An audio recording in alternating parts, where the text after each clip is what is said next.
Build the Pantry is about looking at food resilience and food security, about how we can educate the community to be more resilient around food. From this project, what we want to do is teach the skills by hands-on workshops using the equipment that we use to preserve food and to can food, which is canning in glass jars, not canning in a can, because I think people get quite confused, and when they see it, they're quite amazed.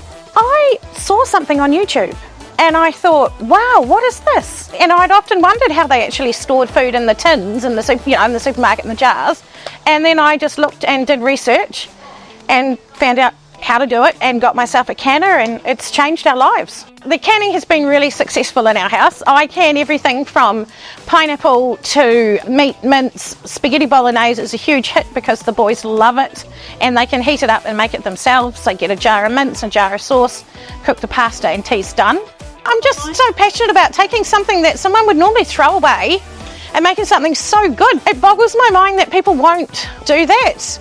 You know, I've got jars of duck in there. I grew the ducks, I loved the ducks, and we're eating the ducks, but a lot of people have gone away from that nowadays because it's so easy to go to the supermarket and buy chopped chicken breast or something.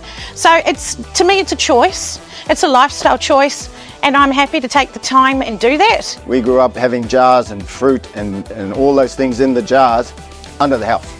And we grew up with ginger beer under the house. So yes, preservation of what we harvest from Papatūānuku is to keep us through those periods of maybe less. So what you're doing is you're leveling out the playing field of the high and the low season. What we're doing is leveling it out, yeah? And this is what this is all about.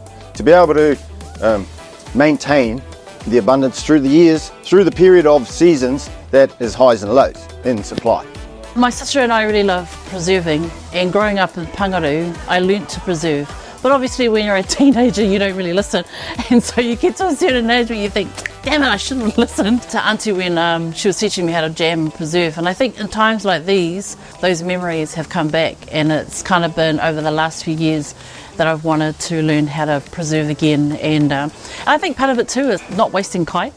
Well, I was familiar with canning in terms of preserves and jams, but I didn't know you could actually pressure can meat, and that was something that I thought, wow, I didn't know you could do that.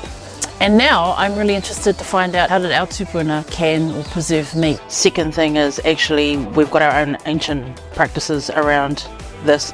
The new words is pressure cooker.